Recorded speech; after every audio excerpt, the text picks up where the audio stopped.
কথা ছিল ঈদের দিন এবং ঈদের পরের দিন শুধু পড়তে বসবো না, কিন্তু আজ ঈদের 3 দিন পার হতে চলল, অথচ পড়তে বসার নামগন্ধ নেই।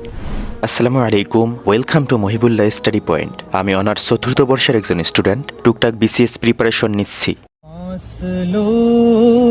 को तकल्लुफ है हमसे अगर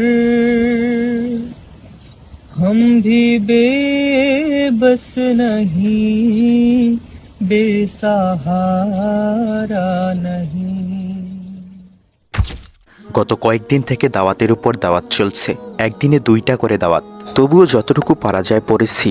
3 ঘন্টা শুধু ইংলিশ ফ্রি হ্যান্ড রাইটিংই প্র্যাকটিস করেছি। তারপর নানা বাড়িতে আবার দাওয়াত খেতে চলে গিয়েছি। একদিনে 2বার দাওয়াত, একবার সকালে খেয়ে আসছি, আবার দুপুরে খেতে গিয়েছি। আপনারা যারা আমার ভিডিও দেখেন তারা জানেন যে আমার ছয়ে সমস্যা। আমি যখন স্ক্রিপ্ট লিখতে বসি তখন এই সযুক্ত শব্দগুলো এসে হানা দেয়। আমি কিছুতেই এই শব্দগুলোকে রিপ্লেস করতে পারি না। আপনাদের পড়াশোনার কি অবস্থা? একদম পুরোদমে শুরু করেছেন নাকি করেননি জানাইয়েন। আজ এই পর্যন্ত। Please keep me in your prayer. আসসালামু আলাইকুম।